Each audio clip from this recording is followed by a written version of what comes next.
எந்த தேர்தலிலாவது திமுக தனி பெரும்பான்மையுடன் வெற்றி பெற்று ஆட்சி அமைத்தது உண்டா என்று தமிழக பிஜேபி தலைவர் நயினார் நாகேந்திரன் கேள்வி எழுப்பியுள்ளார்.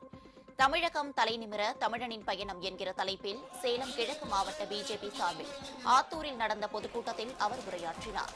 எஸ்ஐஆர் கணக்கெடுப்பு மூலம் முதலமைச்சர் தொகுதியில் மட்டும் 1,00,000 ஓட்டுகள் நீக்கப்பட்டிருப்பதாகவும், இனிமேல் திமுகவினர் எந்த தொகுதியிலும் கள்ள ஓட்டு போடாமல் தேசிய ஜனநாயக கூட்டணியினர் கண்காணிப்பார்கள் என்றும் அவர் கூறினார். எந்த தேர்தலிலும் திமுக மக்கள் செல்வாக்குடன் ஆட்சி அமைக்கவில்லை என்றும், 2026 தேர்தலில் தேசிய ஜனநாயக கூட்டணி வென்று எடப்பாடி பழனிசாமி முதலமைச்சராக பதவியேற்பார் என்றும் நயினார் நாகேந்திரன் தெரிவித்தார். திராவிட முன்னேற்ற கழகம் என்னைக்கு மக்கள் செல்வாக்கோடு பெரும்பான்மையோடு என்றைக்காவது வெற்றி பெற்றிருக்கிறதா?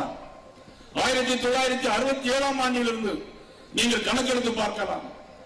புரட்சித்தலைவர் எம்ஜிஆர் 72 கட்சி ஆரம்பித்தார், 77 ஆட்சியை பிடித்தார்.